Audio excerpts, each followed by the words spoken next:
So masturbation గురించి నేను క్లియర్గా నీకు ఎక్స్ప్లెయిన్ చేయబోతున్నా. దీనివల్ల ఏం జరుగుతుంది, దీనివల్ల మజిల్ లాస్ అవుతుందా, లేకపోతే ఈ మాస్టర్బేషన్ ఓవర్గా చేయడం వల్ల మన జిమ్ లైఫ్కి ఏమైనా ఎఫెక్ట్ ఉంటుందా ఉండదా. అకౌంట్ని ఫాలో కొట్టి వీడియో లాస్ట్ వరకు చూడు. దీని మీద నీకున్న డౌట్స్ అన్నీ ఈ రిజల్ట్తోనే క్లారిఫై అయిపోతాయి. 100% మాస్టర్బేషన్ వల్ల నీ జిమ్ లైఫ్ ఎఫెక్ట్ అవుతుంది. నువ్వు ఓవర్గా మాస్టర్బేషన్ చేయడం వల్ల ఎందుకు నేను కంట్రోల్డ్గా ఉండలేకపోతున్నా అని నువ్వు గిల్టీగా ఫీల్ అవుతావు. సో దీనివల్ల నీకు తెలియకుండానే నీ ఓవరాల్ హెల్త్ అనేది డ్యామేజ్ అవుతుంది. దీనివల్ల ఇంకొక మెయిన్ డిసడ్వాంటేజ్ ఏందిరా అంటే నువ్వు పాన్కి బాగా అడిక్ట్ అయిపోతావు. రెగ్యులర్గా పాన్ చూడడం వల్ల నీకు మాస్టర్బేషన్ చేసుకోవాలని అనిపిస్తుంది. సో అడిక్షన్ అనేది మేజర్ పాయింట్. దీనివల్ల వచ్చే ఇంకో డిసడ్వాంటేజ్ ఏందిరా అంటే లైఫ్ ప్రొడక్టివిటీ అనేది తగ్గిపోతుంది. ఓవర్గా మాస్టర్బేషన్ చేయడం వల్ల నీ ఫిట్నెస్ గోల్ని నువ్వు రీచ్ కాలేవు. ఓవర్గా మాస్టర్బేషన్ చేయడం వల్ల నీ బాడీ తొందరగా ఫటీగ్ అవుతుంది.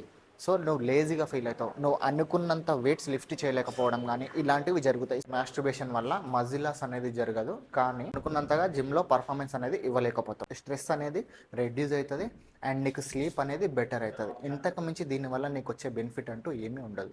సో మరి లాస్ట్కు అన్న మరి ఎన్నిసార్లు వేయాలి అని నన్ను అడిగితే వీక్కి 1 లేదా 2 టైమ్స్ ఈజ్ ఎనఫ్. అంతకుమించి ఎక్కువ చేయకండి.